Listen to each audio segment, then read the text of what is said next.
Today's sermon is not an easy one to preach. It has to deal with a topic that is often not spoken about from the pulpit in terms of preaching, but often dealt with in churches, in outside organizations, or things that the church has started, talking about violence and the cycles that happen within families and the destructiveness of what it means. Today's text comes from 2 Samuel chapter 13, verses 7 through 14. In your pew Bible, it is on page 250. And the title of today's sermon is Sinfulness of Selfish Desire. Then David sent to Tamar, saying, "Go to your brother Amnon's house and prepare food for him." So Tamar went to her brother's house where he was lying down. She took dough and kneaded it, made cakes in his sight and baked the cakes. Then she took the pan and set them out before him, but he refused to eat. Amnon said, "Send out everyone from me." So everyone went out from him. Then Amnon said to Tamar, "Bring the food into the chamber so that I may eat it from your hand." So Tamar took the cakes she had made and brought them to the chamber to Amnon her brother. But when she brought them near to him to eat, he took hold of her and said, "Come, lie with me, sister." She answered him, "No, my brother. Do not force me, for such a thing is not done in Israel. Do not do anything so vile. As for me, where could I carry my shame? And as for you, you would be as one of the scoundrels of Israel. Now therefore, I beg you, speak to the king, for he will not withhold you from me." But he would not listen to her, and being stronger than she was, he forced her to lay with her. The word of the Lord. That's a tough word, isn't it? For those of you who have been in Bible study with me, you know that I enjoy understanding the humanity of the people in the Bible. Not so much that they are superhuman, but the fact that they were normal, they were imperfect, and they struggled. Here we have a text that is very complicated, interwoven, and very discomforting. A story that most people don't want to share. A story that people are ashamed of. A story that though many have gone through in one form or another, they deny or they hide behind a facade that they've created over the years. Let me tell you about the story as we jumped into the middle of it. Amnon was David's eldest son. He was the heir to the kingdom. He was, in terms of the hierarchy, he was next in line behind David. He had a brother, a half-brother, Absalom, who was third in line and was to be king if something happened to the first two. His half-sister is Tamar, a daughter of the king, a princess twice over, because her mom was the daughter of the king of Geshur. She was a princess of the house of David. David was the king who unknowingly helped his son commit this horrendous crime. She also had a cousin who was involved and who was the mastermind behind the plan. And when we look at it all together, we see that the men that were in her life that were supposed to protect her, supposed to keep her safe, were actually not necessarily in cahoots, but were all responsible for what happened in one form or another. In the text today, who was supposed to stand up for Tamar but the people who were involved in what happened? David gave no thought to it. He said, "Sure, son, I will send your beautiful sister to you to make cakes." It didn't seem odd to him that it was a very specific request. It didn't make sense to him. It didn't bother him that his son, who never talks about his daughter, decided to ask specifically for her. There was one who was the brains and the suggester of this, who was her cousin. There was the perpetrator, her brother. There was the father who did nothing. There was the brother who said, you should be silent and not tell anyone about this. Tamar is left unprotected and vulnerable. She was put into this situation. She was victimized, and yet after the fact, she continues to be victimized and continues to be the victim because no one wants her to speak about it anymore. They want her to be silent. They want her to be put aside. They want her to stay the victim because she was a princess and no one should know about what happened. Difficult, isn't it? How do we deal with this? How do we look at this? The plot was put into action by someone who was lustful after her. And the saddest part of all of this is that after he had done what he did, he didn't even consider her a person anymore. He did what he did, and he threw out his sister saying, he didn't say, take her out of my sight. He says, take this out of my sight. She walked in a princess of the kingdom of Israel, and she was thrown out like the trash from the kitchen. She walked in with all honor, and she was thrown out, dishonored, and disgraced. Phyllis Tribble, who wrote Texts of Terror, says, send this away. In Hebrew, the text should not read her, for the text often says throw her away, but it should say throw this away. For he took away her power. He abused his power and diminished her from a princess, from his own sister, to just a thing that he used and discarded. I can see that many are feeling a little discomfort. But what can we say about the story? There are some things that we just can't make sense of. There are some things that occur in our lives that happen in our homes, in our schools, in our communities, things that happen around us, things that happen in our world. If we just read the news or watch the news, or if we just read online, we see all that is happening around us. Violence, domestic violence, shootings, all of these things that are happening to our communities, to our people. When we hear of someone wronged, when we hear of another shooting, when we see the scars of abuse, whether it's physical, emotional, mental, or spiritual, we see all of these things. In this story, the voice of the victim goes unheeded. More so, her voice is taken from her. She tries to reason with her brother. He was the future king, and his father wouldn't even withhold his own daughter from him. But instead, he used her and threw her out. The future king was doing something so appalling. Why does the story even appear in the text? You ever wondered something like that? Why do some of these stories even appear in the Bible? The Bible is holy and wonderful, and it should only be filled with great things.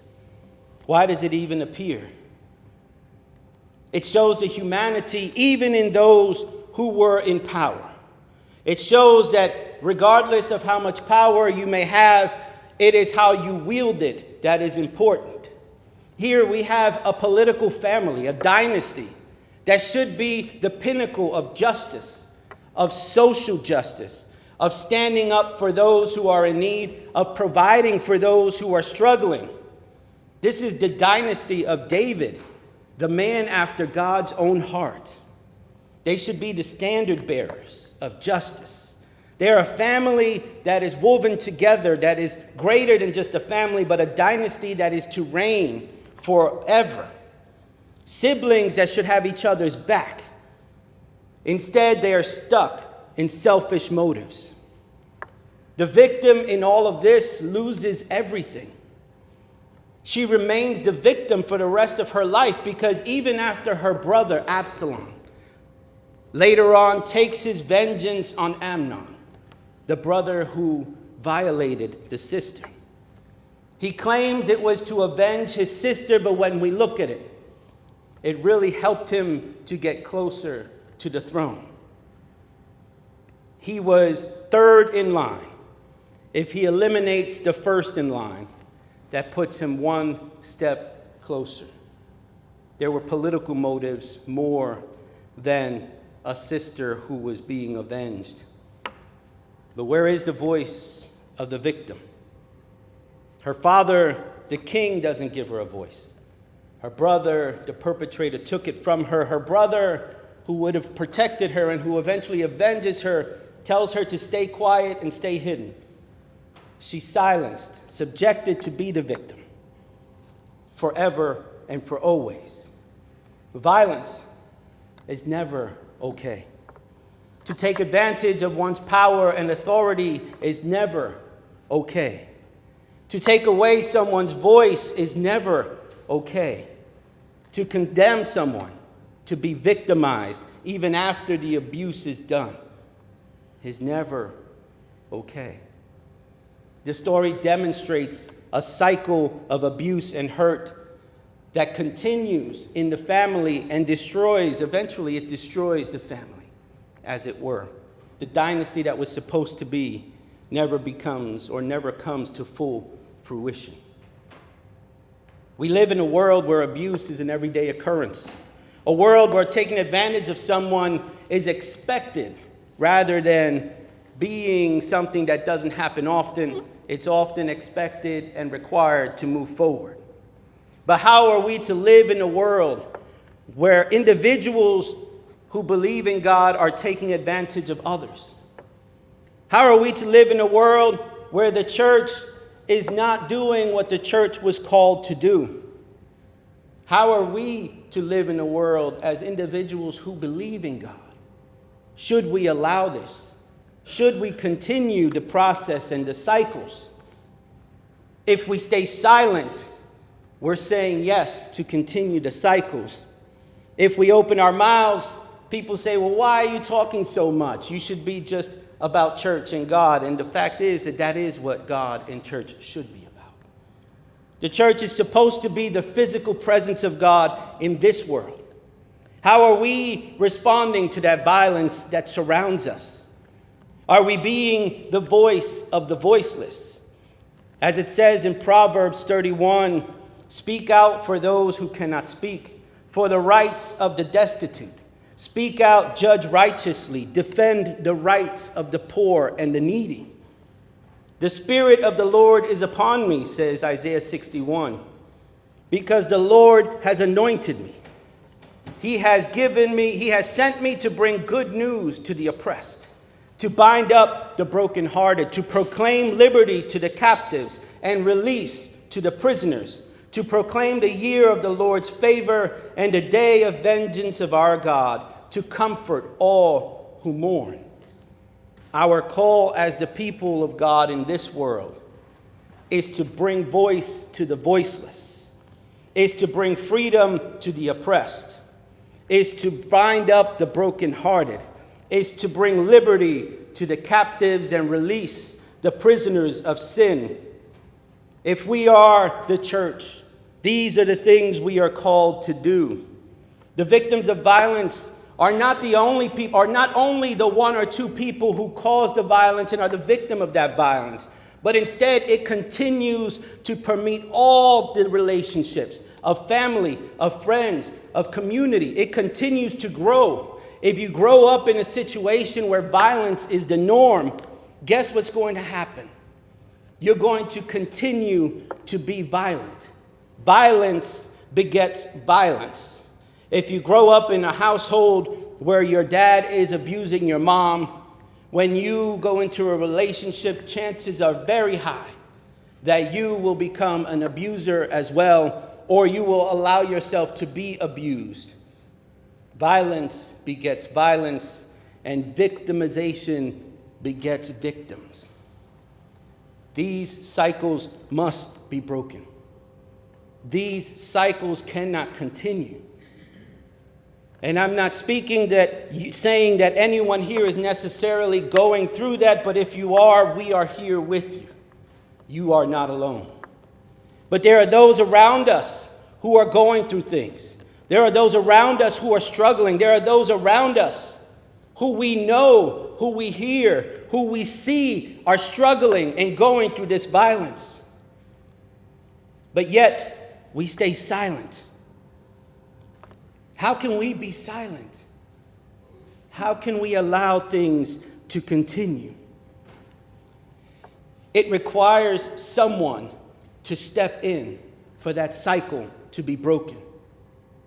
We can't allow the cycles to continue around us. We can't allow the cycles to continue, because if you don't step in, maybe one day that victim will become a John or Jane Doe. We must step in. As people who are interested in justice, as people who are interested and willing to stand up and protect those who are very vulnerable. The widow, the orphan, the immigrant, the defenseless, the weak, as it says in Deuteronomy 10.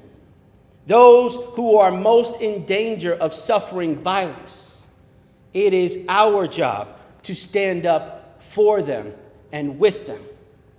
When we decide to stay quiet, when we turn a blind eye, when we ignore domestic violence, when we ignore violent situations, when we are quiet because we just don't want to interfere or get involved, we are allowing sin to pervade our community.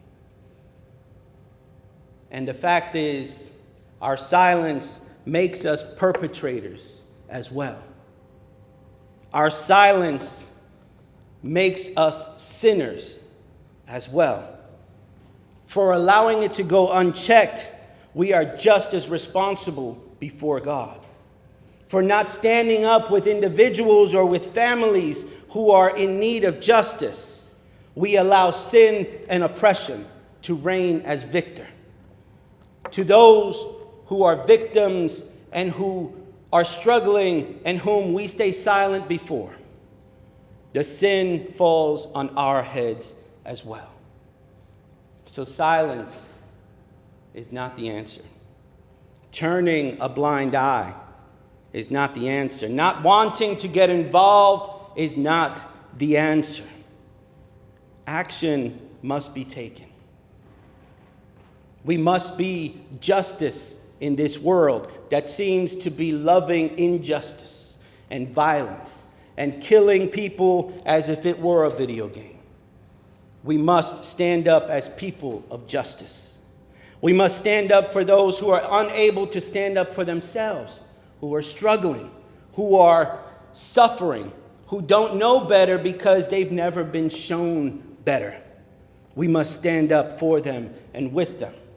We must give voice to the voiceless, for it is our call to be the voice of those who are in need. And those victims who cannot speak out for themselves, it is our responsibility as people who have been there, as people who have struggled, as people who have gone through some of the same things. It is our responsibility to stand up and be the voice. We must risk ourselves to be justice in this world. If you are a victim, I want you to know that you do have a voice and an opportunity to be free from that violence. But you must take that step. We as the community of God must help them to take that step. There is National Domestic Abuse Hotline. It's 1-800-799-7233 to find some help. You can call the church at 610-525-1855 so that we can help guide you. You can call me directly at 484-380-5743 so that we can work through this because you don't have to continue through what you're going through. And we don't have to allow others to go through what they're going through. We can work with them, we can stand up alongside them, and we can help guide them to where they can be safe alongside us. Amen.